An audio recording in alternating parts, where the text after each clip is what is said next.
Sun தொலைக்காட்சியில் கயல் சீரியலில் பெரியப்பாவா நடித்து மக்களிடையே ரொம்பவே ஃபேமஸ் ஆனவர் தான் முத்துராமன் அவர்கள். ஸோ இவர் வெள்ளித்திரையில் பல சினிமா படங்களில் நடிச்சிருக்காரு. பட் இருந்தாலும் இந்த சின்ன திரையில் கயல் சீரியல் மூலியமாக மக்களிடையே பயங்கரமான ஒரு ரீச் அடைஞ்சார் அப்படின்னே சொல்லலாம். அவர் சமீபத்தில் ஒரு இன்டர்வியூவில் என்ன சொல்லியிருந்தார் அப்படின்னா, பொதுவாகவே பாசிட்டிவை விட நெகட்டிவ் தானே மக்கள்கிட்ட அதிகமாக ரீச் ஆகுது.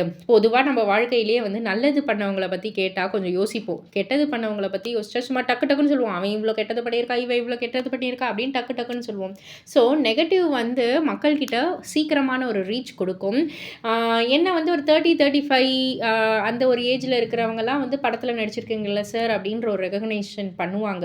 பட் ஆனால் இந்த 40+ வந்துட்டாலே சீரியலில் இப்படி பண்ணியிருக்கீங்களேன்ற ஒரு இதுதான். நிறைய பேர் என் மூஞ்சுக்கு நேராகவே என்ன இப்படி அநியாயம் பண்ணுறீங்க அப்படின்லாம் என்னை கேட்டிருக்காங்க. நான் என்னங்க பண்ணுறேன், டேரக்டர் சொல்கிறத தானே நான் நடிக்கிறேன் அப்படின்ற மாதிரி சொல்லுவேன். ஸோ இந்த கயல் சீரியல் மூலயமா எனக்கு கிடைச்ச ரீச் ரொம்பவே அதிகம்தான் அப்படின்ற மாதிரி சொல்லியிருக்காங்க. அப்புறம் ஆன் ஸ்க்ரீனில் தான் இந்த மாதிரி, ஆஃப் ஸ்க்ரீனில் கயலும் நானும் பயங்கர க்ளோஸு. ரொம்ப ரொம்ப அந்த எங்களுடைய பாண்டிங் ரொம்பவே சூப்பராகவே இருக்கும். ரொம்பவே கலகலப்பாக பேசிக்கிட்டு அந்த மாதிரி தான் இருப்போம்.